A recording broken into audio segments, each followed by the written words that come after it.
Continuing with exponent rules and combination, we're going to deal with raising to powers. So just to recap a little bit, when I raise to a power, I'm going to take 5, and since 5 is a normal number, I'm going to raise 5 to the third power normally. So 5 to the third power is 125.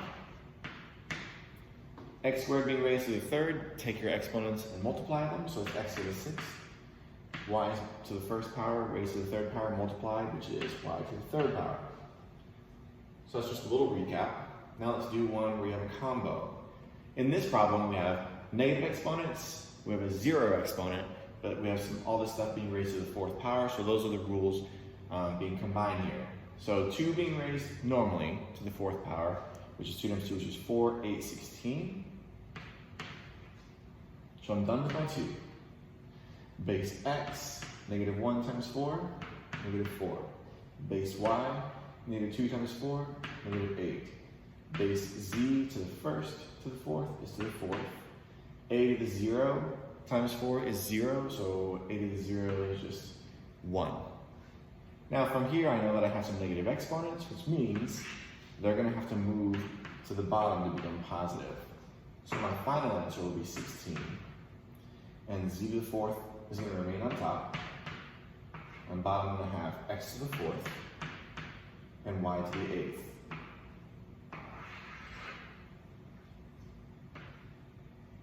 Another one in combination. In this problem, I have some expressions being raised to the second power, but then after that, I'm going to multiply that by this other expression. So here, I have negatives, I have positives being raised, but then I have also the multiplying rule. So let's do this problem. First, I'm going to start with it being raised to the power. So here I'm going to have base x, negative 3 times 2 is negative 6. Base y, 2 times 2 is 4. This is going to be multiplied by the times 3x, y to the 4th. I'm just going to go ahead and just bring that down so you can see that happening much easier.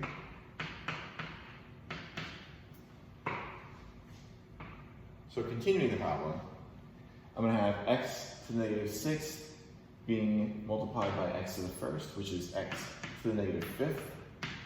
This 3, if it bothers anybody, since there's no other normal numbers, you can just pull 3 out to the front, so you don't have to deal with that. Y to the 4th and y to the 4th is y to the 8th. Now because I have a negative exponent, it's going to have to move to the bottom to become positive. So my final answer is going to be 3 y to the 8th over x to the 5th. This was the most complicated concept, or in my own opinion, this is the most complicated concept in exponential expressions, when you deal with roots or fraction exponents. So just to recap on this, it is a little bit complicated, so I do want to go over it. So I have 8 x to the 4th, y to the 6th, which means that technically I have all the stuff that's inside being raised to the not third, but the 1/3 power. So I'm going to kind of ignore this root for a second and just look at it as to the 1/3 power, and from here simplify it.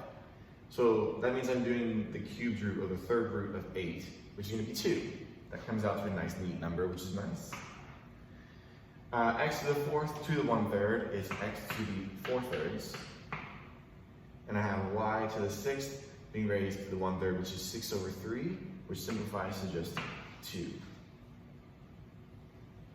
On this problem, we're looking at the 4 being raised to the half power, which is the same thing as like the second or the second root, which you guys know as square root. So square root of 4 is 2. So we're done here. 3 to the 1/2 is 3/2. And z, 8 to the 1/2, which means 8 over 2, which is 4.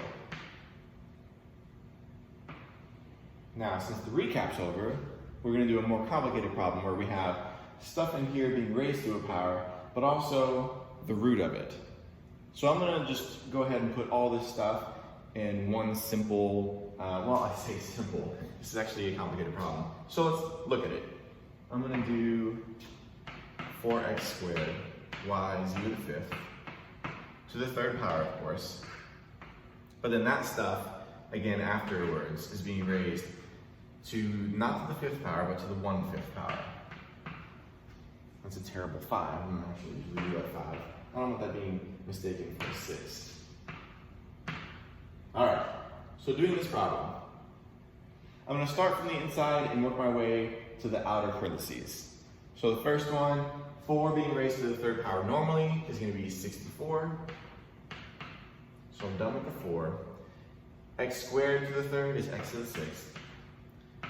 Y to the third, z to the 15. Now that takes care of all of this stuff to the third power. But then I have to raise that stuff to the 1/5. Now, is there a 5th root of 64? That'd be, hopefully 2. Let's see, 2 times 2 is 4, 16, 32, 64. It does work. So the 5th root of 64 is 2. Worked out nicely. X to the 6 to the 1/5 is to the 6/5. Y to the 3/5. And z to the 15/5, which is just 3.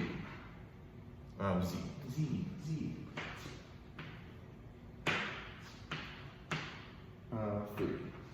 So the answer we're looking at is here.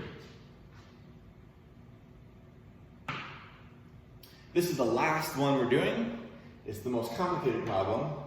I tried to just jumble a ton of rules together and just make it one huge conglomeration of exponent rules. So here we have some normal numbers. We have negative numbers. We're probably going to see some 0 exponent in there somewhere just because, well, I'm trying to do as many rules as possible. We have multiplication being done, we have division being done, then we have raised to the 1/3 power, which is a fraction exponent. So tons of stuff happening here. So let's start. Where to begin? I'm just going to start with the top, just where it says that crud multiplied by that crud. Let's just do that first. So 6 times 4, which gives me, again, I'm going to emphasize that I'm doing this stuff so people see where I'm at. 6 times 4 is 24. So I'm done with my 6 and my 4. X squared and x to the first is x to the third.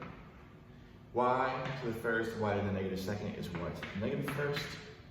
Z to the negative third, z to the sixth, z to the third. So I'm done with everything up here.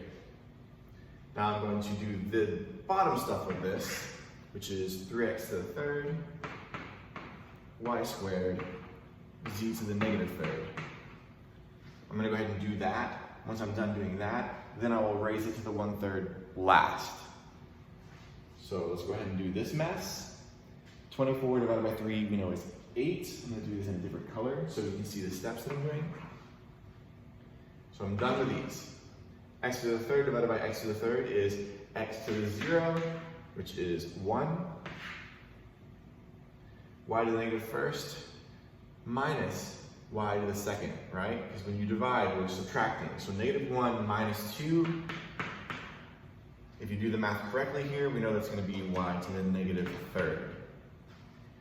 Z to the 3 minus -3, so that is z to the third, and then we have to do minus -3. So that math is also a little bit tricky. I wanted to put that in there just to throw people off. Make sure you're doing your math correctly. That's going to be z to the 6th. So all that huge mess actually came down to something pretty nice and pretty simple. So from here, I can raise it to the 1/3 power, which we saw at the beginning of the problem. So let's move on from here. Last step I'm going to do in blue, so you can see a transition from this step to the next step pretty simply. I'm going to erase some stuff from earlier so it looks nice and neat. So 8 to the 1/3, which means I'm looking for the cubed root of 8. That is 2. -3 to the 1/3, that means -3/3, which is to the negative first. Z, 6/3, which is 2. So we're done with this step. So here we are, pretty simple, pretty beautiful, except that we have a negative exponent, which means it's got to move. So our final answer, we have a 2 on top, we have a z squared on top. The y moved to become positive. So this big, huge conglomeration of a mess that we saw at the beginning of the problem actually simplifies to something nice and beautiful, 2z squared over y, a very simple answer. And that is this lesson of combinations.